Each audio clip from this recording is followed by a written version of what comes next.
Hey guys, what's up? Myself Achika and very good morning. You're heartily welcome on your YouTube channel Be Positive. तो आप thumbnail से तो आपको समझ आ ही गया होगा कि हम लोकेशंस की बात करने वाले हैं और ये लोकेशन थोड़ी सी खास होगी कुछ एक्स्ट्रा इन्फॉर्मेशन के साथ में. Let's to world tour. Where to go today? Central Asia. अभी आपने देखा होगा ना, मैंने वहीं से रेफरेंस लिया है जो मीटिंग हुई थी सेंट्रल एशिया की पीएम मोदी से हमारे. तो उसी के रेफरेंस में हम आपको बताएंगे सेंट्रल एशिया में कौन कौन सी कंट्रीज़ हैं. वैसे तो इसके साथ और भी कंट्रीज़ आती हैं, लेकिन इसमें और कौन सी कंट्रीज़ हैं? कजाकिस्तान, किर्गिस्तान, तजाकिस्तान, तुर्कमेनिस्तान और उज़्बेकिस्तान. यहाँ के बारे में हम जानेंगे और ये जानेंगे कि मीटिंग के क्या कॉन्सिक्वेंसेस रहे, उन्होंने क्या ऑब्जेक्टिव डिसाइड किए एंड मैनी मोर. आइए. Delhi declaration of the first India central Asia summit. इस तरीके की जो औपचारिक बैठक हुई वो पहली ही है, हालांकि ये वर्चुअली थी. एक्चुअली बात ये थी कि 26 जैन को आप जानते हैं हमारे यहाँ का ट्रेंड रहा है, हर बारी एक फॉरेन गेस्ट इनवाइटेड होते हैं और वो आते हैं, एंजॉय करते हैं हमारे सेलिब्रेशन को रिपब्लिक डे के. तो इस बार भी बुलाया गया था. इस बार बुलाया गया था इन 5 देशों के जो हेड हैं उन्हें, लेकिन ड्यू टू पैंडेमिक अनफॉर्चुनेटली वो आ नहीं पाए.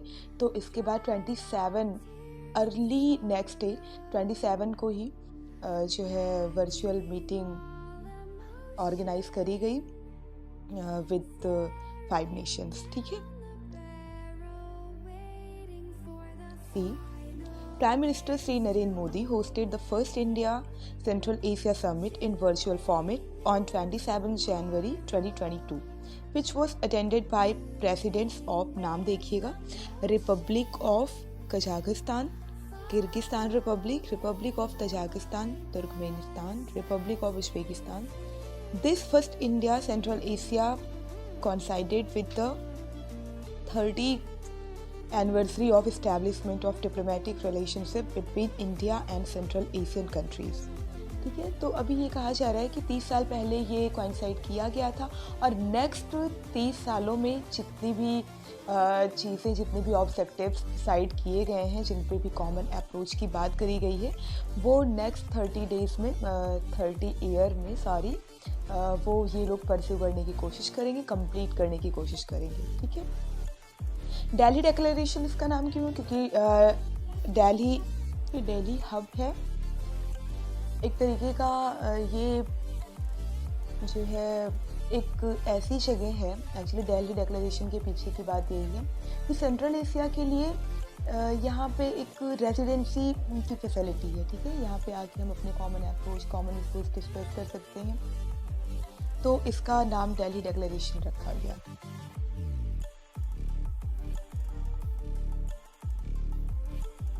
इसके बाद ये देखिए सेंट्रल एशिया जो कंट्रीज़ इसमें थी उनको हम मैप में देखते हैं. कजाकिस्तान जो कि सबसे बड़ी लैंडलॉक कंट्री है. ठीक है. और उज़्बेकिस्तान, तुर्कमेनिस्तान, किर्गिस्तान और तजाकिस्तान. ये देखिए, ये चाइना से बाउंड्री बनाता है. इसके बाद ये रशिया से, इधर ईरान है, ये कैस्पियन सी है, सबसे बड़ी लेक. ठीक है.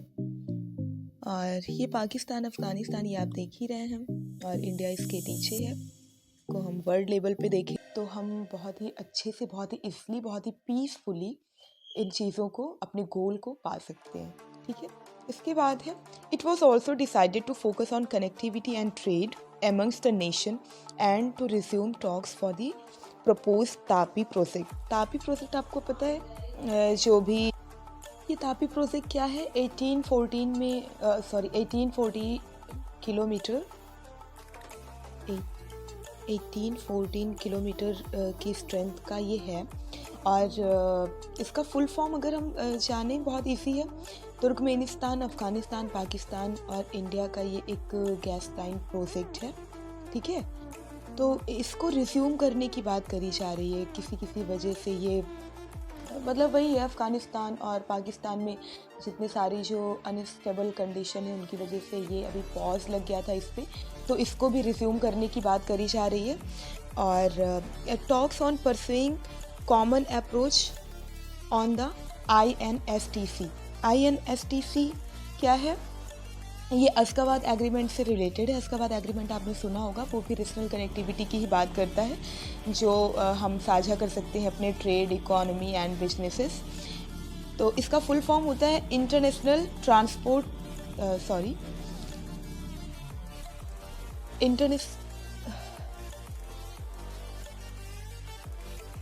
International north south transport corridor. ठीक है, ये इसका फुल फॉर्म है। और इसके बाद चाबहार पोर्ट की भी कनेक्टिविटी की बात करी जा रही है। हालांकि ये चाबहार पोर्ट जो है वो बहुत ही अलग कंट्री का है, ईरान में है, लेकिन फिर भी चाबहार पोर्ट एक माइलस्टोन साबित हो सकता है अगर मतलब उस पर इंडिया बहुत अच्छे से अपना काम करने लगे, ट्रेड वगैरह वहाँ पे रिज्यूम हो जाए, बहाल हो जाए, तो एक माइलस्टोन होगा। सेंट्रल एशिया को हम बहुत अच्छे से एक्सेस कर पाएंगे। ठीक है, तो इस पे भी इन लोगों ने बात करी कि ऐसा होना चाहिए। And sharing common interest on energy, security, education, security, economical, trade and development. ठीक है, इन सब पे भी जो है बात करी गई। अभी आप जैसे जानते हैं उज़्बेकिस्तान जो है वो, वहाँ पे बहुत सारे इंडियन स्टूडेंट्स जाके वहाँ पे एजुकेशन ले रहे हैं।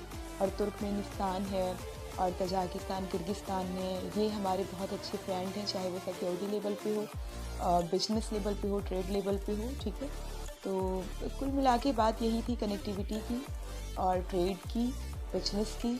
और सबसे ज़्यादा जो इम्पोर्टेंट बात थी वो अफ़गानिस्तान में स्टेबल कंडीशन को इस्टेब्लिश करने की थी। आइए हम एक एक करके मैप में देखते हैं। ये है तापी प्रोजेक्ट, आप एक बार मैप में देख लीजिए कहाँ से आया है। ये अशगाबाद वो मैंने आपको बताया था ना, इंटरनेशनल अभी INCTSTC करके है, तो वो अशगाबाद यहाँ से स्टार्ट हुआ, मतलब यहाँ से वो रूट गई है, अभी हम उसको भी दिखाएंगे। तुर्कमेनिस्तान में अशगाबाद एक जगह है और यहाँ पे वो मीटिंग हेल्ड करी गई थी, तो इसलिए इसका अशगाबाद डिक्लेरेशन भी नाम रखा गया है। ठीक है, ये तापी की हम बात कर रहे थे। देखिए यहाँ से कहाँ पे, Turkmenistan, Afghanistan, Pakistan and India. यहाँ पे ये इंडिया, ये आप देख रहे हैं ना, इंडिया के राजस्थान में ये एंट्री लेता है, तो ये है तापी।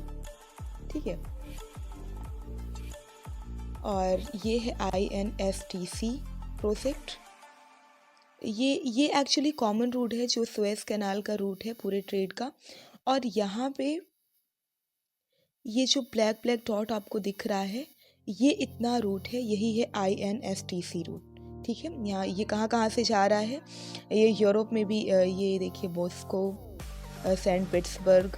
ठीक है, यहाँ आप देख रहे हैं कहाँ से जा रहा है ये इस तरीके का पूरा कनेक्शन है। इसके बाद ये चाबहार पोर्ट, इससे तो आप बहुत अच्छे से परिचित होंगे। चाबहार पोर्ट ये यहाँ पे कहीं पे चाइना ने यहाँ पे बनाया है ग्वादर पोर्ट जो है। ठीक है, तो इसका यही है, इसका पूरा मैकेनिज्म है कि इंडिया को बिल्कुल हर तरह से घेर लेना। जैसे ये इंडिया है अगर हमारा, तो यहाँ पे ये ग्वादर के थ्रू यहाँ पे माले, यहाँ पे हम्बनटोटा और यहाँ पे चटगांव, ये पूरा एक तरीके का ये माला बना के और इंडिया को घेरना चाहते हैं। तो इंडिया ने क्या करा, यहाँ पे इस जगह पे इन्होंने यहाँ पे बनाया, चाइना ने, आप देख रहे हैं पूरे पाकिस्तान को कवर अप कर लिया है। और इंडिया को issue, I am sorry guys, हम टॉपिक से थोड़ा सा हट गए हैं, लेकिन आपको बैकग्राउंड समझ में आएगा तो आपको क्लियर होगा कि ये इतना इम्पोर्टेंट क्यों है, चाबहार पोर्ट पे बात क्यों करी गई। ठीक है, तो अभी इंडिया को प्रॉब्लम ये है, आप बनाओ पाकिस्तान को पूरा ले लो कोई बात नहीं, लेकिन ये जो है ये कंटेंटेड एरिया से, मतलब कि जो विवादित एरिया है इंडिया की, यहाँ से भी ये थोड़ा सा निकाल रहे हैं। तो अगर इंडिया इसको अनुमति दे देता है तो मतलब कि ये मान लिया है कि ये पाक ऑक्युपाइड जो मतलब POK का एरिया है वो इंडिया ने दे दिया है। और अगर ये इशू करता है तो फिर यही है, विवाद हो रहा है। ठीक है, यहाँ पे ग्वादर को, तो इंडिया ने अभी क्या करा, ये चाबहार पोर्ट की बात यहाँ पे चल रही है, ये आप देख रहे हैं कांडला और मुंबई 2 कनेक्टिविटीज़ हैं चाबहार पोर्ट के थ्रू। ये अगर बीच में थोड़ी प्रॉब्लम हो गई थी, लेकिन अभी फिर से बातें रिज्यूम हुई हैं, बात चल रही है, बहुत अच्छे से इस पे काम चल रहा है और बहुत जल्द बहुत अच्छे परिणाम हमें देखने को मिल सकते हैं। ये देखिए चाबहार पोर्ट है, यहाँ से हम इस तरीके की कनेक्टिविटीज़ यहाँ पे पा सकते हैं। ठीक है, तो ये इस तरीके से एक माइलस्टोन है, ये हारमोज की संधि है और ये आप जान रहे हैं, मैंने मैप में आपको डिस्कस किया था। तो ये चीज़ें हैं, यही ओवरऑल हमारी लोकेशन थी। और आपको जो चीज़ें जहाँ नहीं समझ में आई होंगी, वीडियो पॉज करके मैप में अच्छे से देख लीजिएगा, अपने लेवल पे भी सर्च कर लीजिएगा, पढ़ लीजिएगा। मेन आंसर राइटिंग के पर्पज़ से भी ये बहुत इंपॉर्टेंट हो सकता है गाइस। एक एक चीज़ें, मैप जब तक आपको क्लियर नहीं होगा, आप जियोग्राफी या इंटरनेशनल इश्यूज़ को बिल्कुल भी राइट नहीं कर सकते। तो आप ट्राई करिए, बहुत ही बिहेवियरल, बहुत ही प्रैक्टिकल एजुकेशन और नॉलेज लीजिए, ताकि आपको रटी रटाई चीज़ें, कीवर्ड बस रटना पड़े, थ्योरी एंड कंसेप्ट आपका क्लियर हो, और वो क्लियर होगा मैप पढ़ने से। ठीक है, तो I hope you enjoyed very well. Thank you very much.